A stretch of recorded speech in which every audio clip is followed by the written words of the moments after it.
Discuss करेंगे। तो पिछले क्वेश्चन के अंदर मैंने माइनर सी चेंजेस कर दी थी। माइनर सी चेंजेस क्या की थी, इसी क्वेश्चन में जो 6-1 था उसमें ये क्या था कि मैंने यूनिट प्रोड्यूस 10,000 थे, सोल्ड 8,000 को क्या कर दिया था, 10,000 कर दिया था। तो एंडिंग में मेरे पास 0 हो गया था। लेकिन अब मैं क्या कर रहा हूँ, अब एक्चुअल क्वेश्चन जो है उसी को हम कर रहे हैं। वो सिंपल था और उसमें हमने देखा, क्या देखा कि भाई एब्जॉर्प्शन कॉस्टिंग का प्रॉफिट भी 700,000 आया और मार्जिनल कॉस्टिंग का प्रॉफिट भी 7,000 आया। बट इन दिस क्वेश्चन जो बेसिकली बुक का मेडिसन का इसका मेन क्वेश्चन है, और इसमें पूछा क्या, यूनिट कॉस्ट, ये हम कैलकुलेट कर चुके थे। लेकिन अब मैं क्या कह रहा हूँ कि रिक्वायर्ड करें एब्जॉर्प्शन कॉस्टिंग और मार्जिनल कॉस्टिंग का इनकम स्टेटमेंट। तो मैं यहाँ पे ये कहूँगा कि समहाउ आपको ऑटोमेटिकली ये जो यूनिट कॉस्ट निकाली है ना, यानी एब्जॉर्प्शन की unit cost, product unit cost, sorry product unit cost किसकी, एब्जॉर्प्शन की, कितनी आई थी सर, हमने निकाली थी, यस निकाली थी सर। एब्जॉर्प्शन की प्रोडक्ट यूनिट कॉस्ट आई थी 370 और मार्जिनल और इसकी कितनी आई थी सर, 310। तो इसका मतलब ये आ गया यूनिट कॉस्ट ₹370, ठीक है। और ये क्या है, एब्जॉर्प्शन। और अब जो यूनिट कॉस्ट निकाली थी वो क्या थी, 310, लेकिन ये किसकी थी, मार्जिनल की, और लेकिन ये प्रोडक्ट कॉस्ट थी।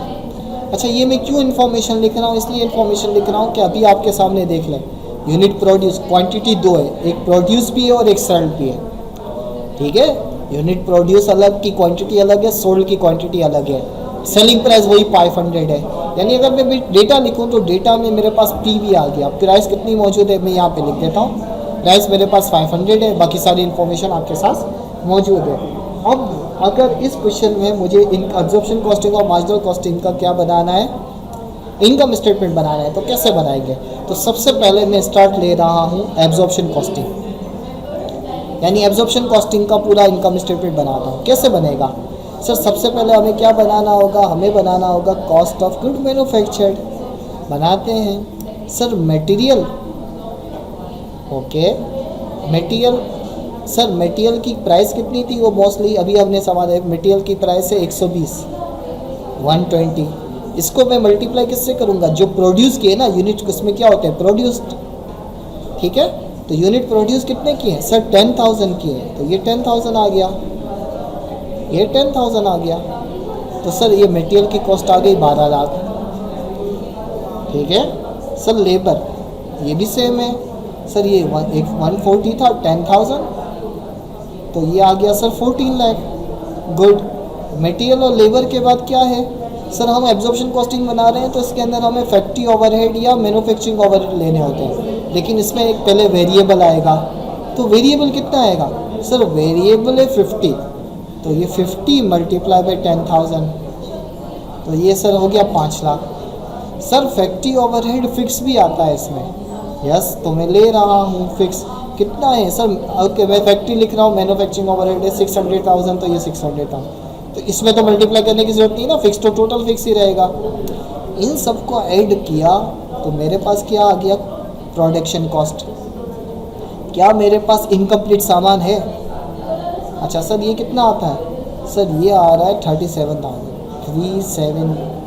ये सर, ये तो अभी थोड़ी देर पहले क्या था, यस क्या था, वर्क इन प्रोसेस, ओपनिंग भी नहीं है एंड एंडिंग भी नहीं है, 0 है।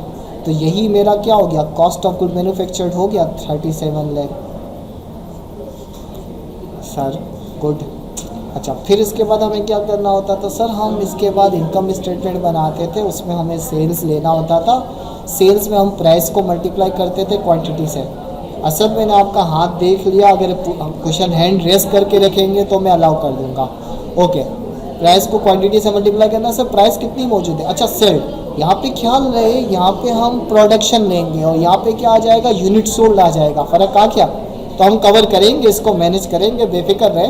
तो सेल्स प्राइस को क्वांटिटी से, ये क्वांटिटी सोल्ड की क्वांटिटी होगी, तो डेटा देखते हैं, तो प्राइस कितनी है सर 500, इसको मल्टीप्लाई करना होगा सर, किससे मल्टीप्लाई करेंगे, क्वांटिटी सोल्ड से।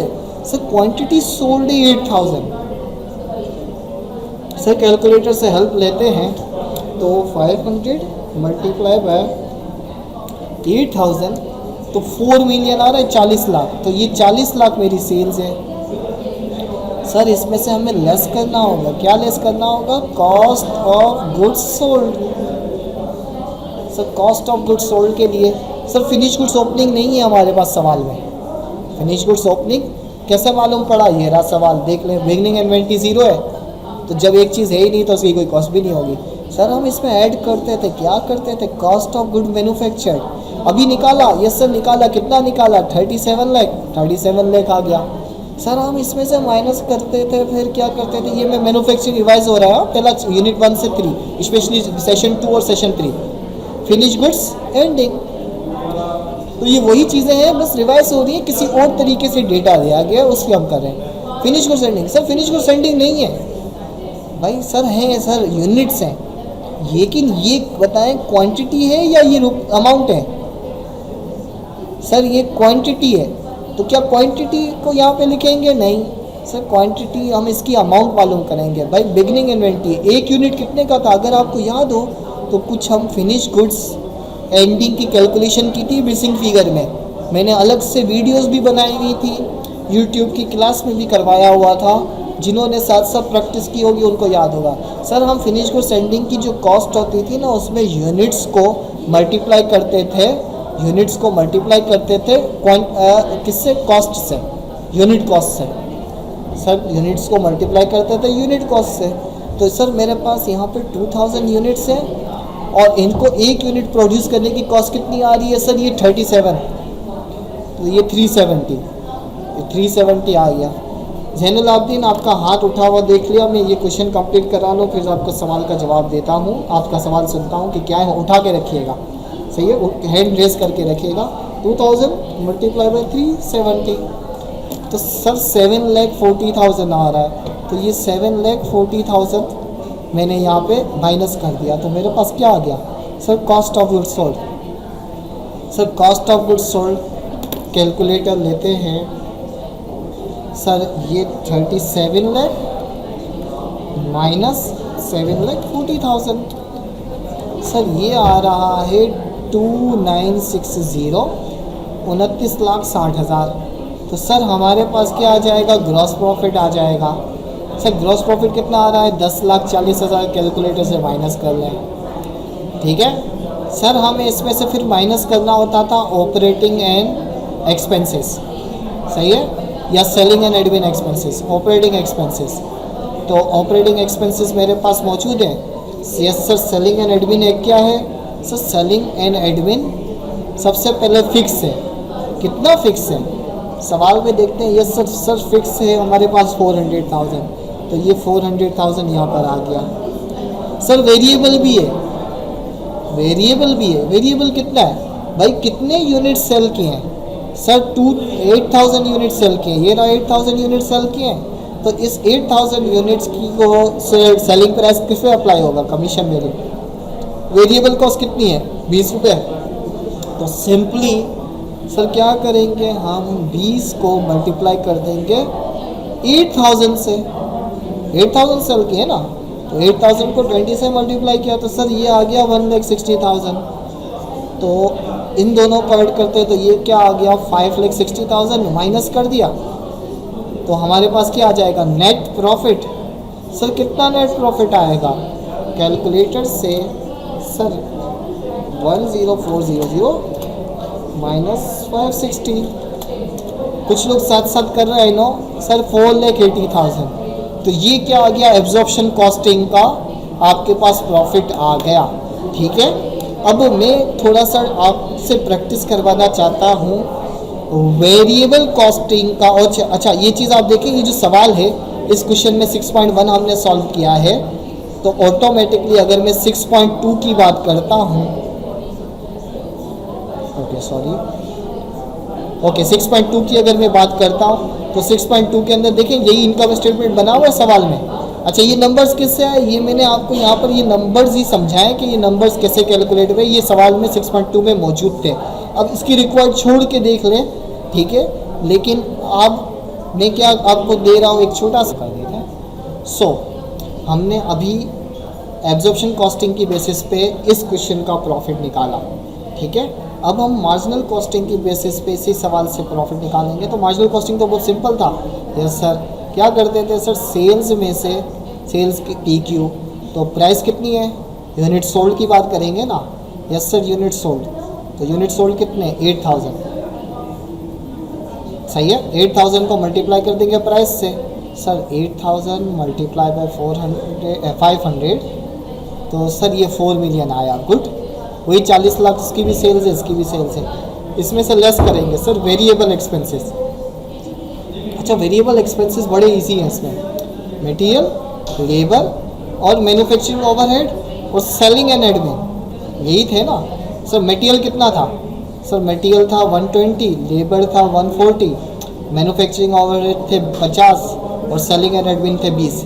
इन सब को जमा करते हैं तो हमारे पास क्या फिगर आ रही है सर 3,30,000, तो 3,30,000 और क्वांटिटी कितने यूनिट सेल किए हैं 8,000, तो ये ज़्यादा इजी था, ठीक है, 8,000 यूनिट सेल किए हैं और इसकी यूनिट आप अलग अलग भी करना चाहे कर सकते थे, लेकिन मैं अच्छी खासी फिगर्स यहाँ लिखनी पड़े इसलिए इस तरीके से कर रहा हूँ। तो सर ये आ गए हमारे पास 26,40,000 वेरिएबल एक्सपेंसेस, ठीक है, इसको माइनस करेंगे तो सर हमारे पास कंट्रीब्यूशन मार्जिन आएगा, तो 4 मिलियन माइनस 26,40,000, सर 13,60,000 आ गया, 13,60,000 ये कंट्रीब्यूशन मार्जिन है। सर इसमें से हम माइनस कर देंगे, क्या माइनस कर देंगे सर, फिक्स एक्सपेंसेस, तो फिक्स सर मैन्युफैक्चरिंग ओवरहेड भी है और सेलिंग एंड एडमिन भी है। सर ये हमने थोड़ा पहले भी किया था, ये रहे 6 लाख और 4 लाख, तो 6 lakhs and 400,000, 1 million, so that means 360 is what our net profit. तो ये इतना इजी भी हो सकता था अगर आपको सीवीपी का स्ट्रक्चर सही तरीके से याद हो तो। आई होप जिन्होंने कर लिया था एक्सीलेंट, जिन्होंने नहीं किया तो मैंने तेज़ी से ये चीज़ बता दी, ठीक है। आपने इस बार गलती की है, गलती के लिए सॉल्यूशन देख लीजिएगा। सिंपली आप अलग अलग अमाउंट मल्टीप्लाई करके भी प्रॉफिट निकाल सकते थे। तो ये हमारा, इसका मतलब क्या हुआ कि जब हमने इनकम स्टेटमेंट में क्या किया था, मैं एक और सवाल करवा रहा हूँ उसमें, ठीक है। जब हम यूनिट प्रोड्यूस, इस सवाल में क्या था, यूनिट प्रोड्यूस और सोल्ड सेम थे, तो एब्जॉर्प्शन कॉस्टिंग का प्रॉफिट कितना आया 4 लाख, सॉरी 7 लाख, और मार्जिनल कॉस्टिंग का प्रॉफिट भी क्या आया 7 लाख आया, ठीक है। लेकिन यहाँ पे हमने क्या किया, जब यूनिट कॉस्ट प्रोड्यूस ज़्यादा थे और सोल्ड कम थे, तो एब्जॉर्प्शन का प्रॉफिट कितना आया 480 और मार्जिनल कॉस्टिंग का प्रॉफिट कितना आया 360। इसका मतलब कुछ पॉइंट्स हमारे सामने आए और वो पॉइंट्स क्या थे, मैं रिपीट कर देता हूँ पेन चेंज करते हुए कि यस, पेन चेंज करते हुए रिपीट कर देते हैं, 1 मिनट, एड पेन, यस यस, कि जब यूनिट्स, ओके पता, यस, यूनिट प्रोड्यूस बराबर है सोल्ड के, तो नेट प्रॉफिट ऑफ एब्जॉर्प्शन बराबर होगा नेट प्रॉफिट ऑफ मार्जिनल। लेकिन जब यूनिट प्रोड्यूस ज़्यादा है और सोल्ड कम है, तो नेट प्रॉफिट ऑफ एब्जॉर्प्शन भी ज़्यादा आएगा नेट प्रॉफिट ऑफ मार्जिनल से। अब मेरा आपसे सवाल, कौन सा प्रॉफिट सही है, इसको प्रॉपरली हम नेक्स्ट सेशन में ही आंसर करेंगे। लेकिन let's get more comfortable yourself, कि थोड़े और कंफर्टेबल हो जाएं। एक और सवाल आपने करना है, अब मैं अब 6-7 पे जा रहा हूँ। 6-7 ईजी है, आई होप अब आप इजीली कर सकते होंगे। बल्कि आज के लिए यस, इनडायरेक्टली क्वेश्चन आंसर की तरफ मूव कर रहा हूँ अपने तौर पे लेक्चर नोट्स के लिए। 6-7, हाँ यस यार, 6-7 नज़र आ रहा है, मैक्सवेल कंपनी, ठीक है, ओके नाउ यस, ये हो गया।